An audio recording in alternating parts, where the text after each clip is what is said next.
Most people think One Piece is just a pirate story about treasure, friendship, and adventure. But the deeper truth is that the main conflict of One Piece is not pirates versus Marines. It is freedom versus an institution. The true villain of the series is the world government, a global regime that maintains power through censorship, propaganda, and historical erasure. That is why the phrase "the One Piece is real" has become more than a meme. It is not only about whether Roger's treasure exists. It is about whether liberation exists. The One Piece represents a truth so powerful that the world government has spent centuries burying it.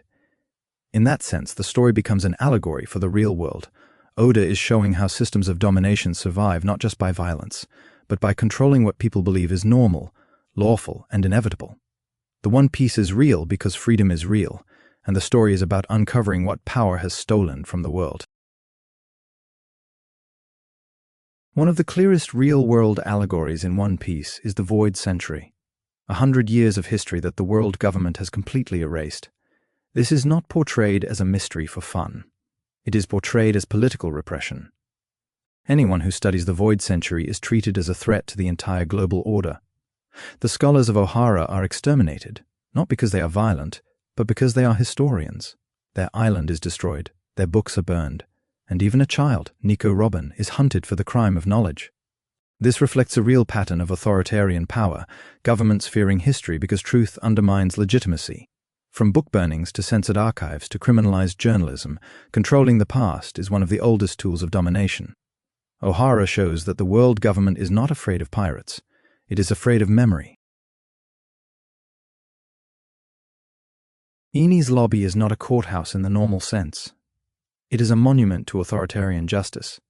Nico Robin is sentenced before she is even tried, because the system does not exist to discover truth. It exists to demonstrate power. The world government calls this justice, but it is justice as spectacle, law as a weapon, not a principle. This resembles real-world show trials, where courts are used to crush dissent rather than protect rights. The goal is not fairness, but obedience. That is why the moment the Straw Hats burn the world government flag is so significant. It is not simply an act of piracy. It is a rejection of legitimacy itself. Oda is portraying the state not as a neutral authority, but as an institution that uses justice as theater to convince people resistance is impossible.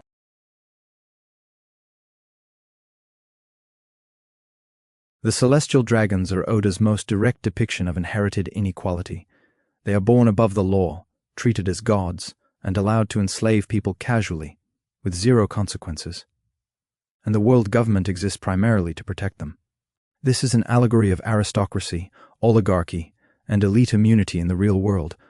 The law does not apply equally in their presence because power comes before morality. The Celestial Dragons represent what happens when hierarchy is naturalized, when the ruling class is untouchable and institutions of justice function mainly to preserve privilege. Their grotesque cruelty is exaggerated, but the structure is familiar. Oda is not only criticizing individual villains, he is criticizing a world system designed to keep elites safe and everyone else disposable. Dressrosa shows how oppression can be institutionally tolerated. Doflamingo rules through slavery, terror, and mass manipulation. Yet he is protected for years because he is politically useful to the world government. He is a sanctioned warlord. That is the point. The government does not always eliminate evil. It manages it. It allows suffering as long as the system benefits. This mirrors real-world geopolitics, where authoritarian rulers are supported, ignored, or enabled because they serve strategic interests. Oda uses Dressrosa to show that injustice is not always a failure of the system. Sometimes injustice is the system working exactly as intended. The world government's greatest crime is not corruption. It is selective morality. Justice is applied only when it is convenient for power.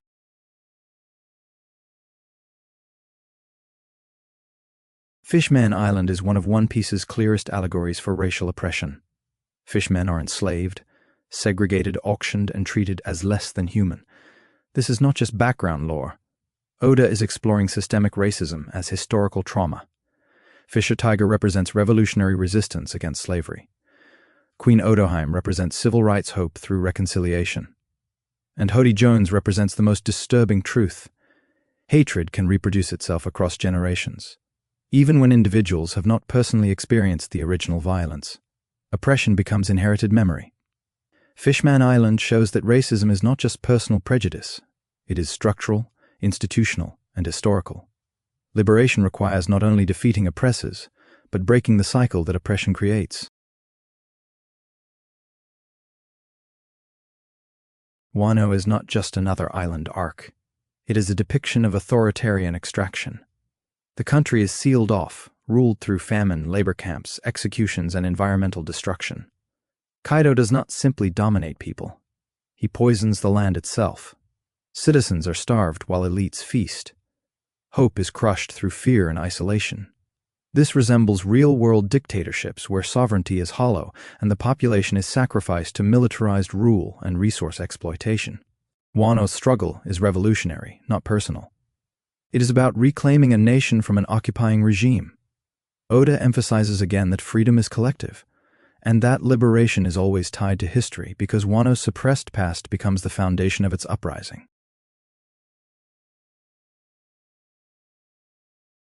The revolutionary symbolism of One Piece became literal in 2025, when protesters in Nepal began flying the straw hat pirate flag during demonstrations against corruption and repression.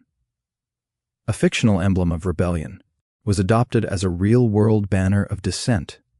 Major reporting described Gen Z protesters using the straw hat symbol as shorthand for resistance against entrenched power. This is extraordinary because it shows the allegory escaping fiction. The straw hat flag represents defiance against a global system that protects elites and punishes truth. In the series, the world government fears the pirate flag because it symbolizes freedom. In Nepal, young people raised it for the same reason. The One Piece is real becomes a political statement. Liberation is not imaginary.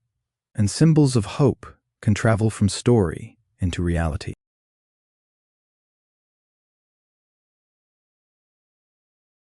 One of the most consistent political themes in One Piece is that law is not the same as justice. The world government labels pirates as criminals by definition. Yet it protects slavers, dictators, and aristocrats. The Revolutionary Army is branded evil, even though it fights oppression and frees enslaved nations.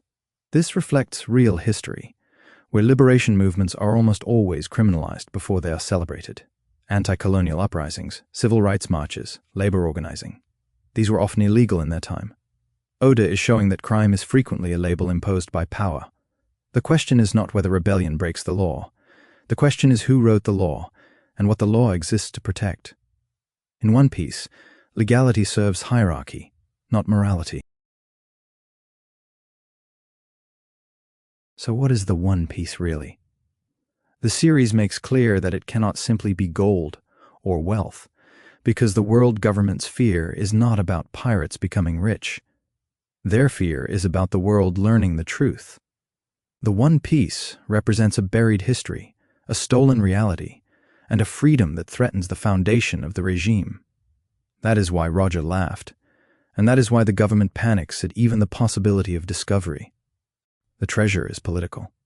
It is revolutionary. It is proof that the world order is built on suppression and that it can be overturned.